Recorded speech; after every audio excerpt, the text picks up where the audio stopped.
विश्व जी कहीं ना कहीं हम जाति व्यवस्था की बात कर रहे हैं, हम ब्राह्मणवाद की बात कर रहे हैं, बात हमें फिर रिजर्वेशन की भी करनी पड़ेगी, क्योंकि रिजर्वेशन दिया जाता है, सही है नहीं, वो दिया जाना चाहिए या फिर नहीं।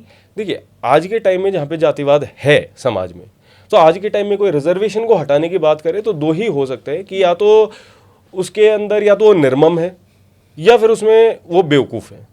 तीसरी संभावना कोई है नहीं, क्योंकि एकमात्र एक सॉल्यूशन है, उसको भी आप हटाने की बात कर रहे हो। आप ये कभी नहीं कह रहे कि यार जातिवाद मिटाओ। अरे जातिवाद अगर मिट जाएगा, जाति मिट जाएगी, तो जातिगत आरक्षण कैसे रहेगा?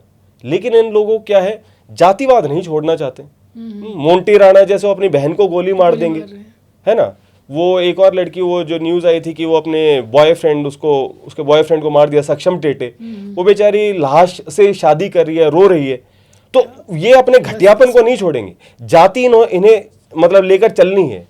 ये लोगों को पानी पीने से भी रोकेंगे। अभी एक वो लड़का, उसको कहा कि तू लाइब्रेरी में क्यों बैठा है। मैं जितने भी पॉडकास्ट में जाता हूँ, हर बार मेरे पास नए एग्जांपल्स होते हैं, क्योंकि हर रोज इंसिडेंट्स हो रहे हैं। अब वो लड़का बेचारा वो इतने उसमें आ गया कि उसने अपनी जान दे दी। बताइए कि तो लाइब्रेरी में है, तेरी औकात क्या है, ये है वो है। तो इस घटियापन को नहीं छोड़ रहे। आरक्षण आरक्षण आरक्षण, मतलब तुम्हारा दिमाग खराब है क्या?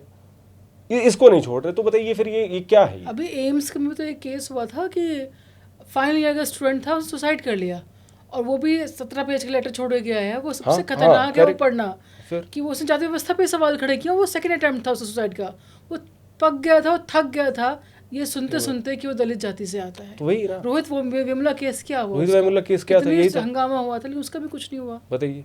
और फिर ये कहते हैं नहीं नहीं हमारे एंसेस्टर्स ने किया था जातिवाद। अरे एंसेस्टर की बात नहीं है, तुम भी कर रहे हो, और तुम्हें उसका एडवांटेज अभी भी मिल रहा है। जो तुम लोगों का है ना, ये हमारी ब्राह्मण समाज कल्याण समिति, हमारी ये जाट सभा, हमारी गुज्जर सभा है ना, अब जो दलित है उन्होंने भी बना लिए हैं चमार सभा। तो झुंडवाद तो है। अब वो जो झुंडवाद है, और जो होगा हमारे लोगों को हमें फेवर करना है, तो जो ब्राह्मण पूल है उसमें तो कोई जज है, कोई आईएएस है, कोई पायलट है, कोई कुछ है, और पूरा रिकमेंडेशंस के बेसिस पे सब चलता है। तो बिल्कुल ऑर्गेनाइज्ड है ना। तो रेज्यूमे में भी तो फॉर्मली ये होता है कि आपके 2 रेफरेंसेस बताओ। तो वो दलित कहां से लेके आए रेफरेंसेस? उन्होंने पढ़ना अभी 1 जनरेशन पहले स्टार्ट किया है। तो झुंडवाद को आप मिटा नहीं रहे। अब बार बार बस यही कहते रहते हो कि नहीं आरक्षण हटाओ आरक्षण हटाओ।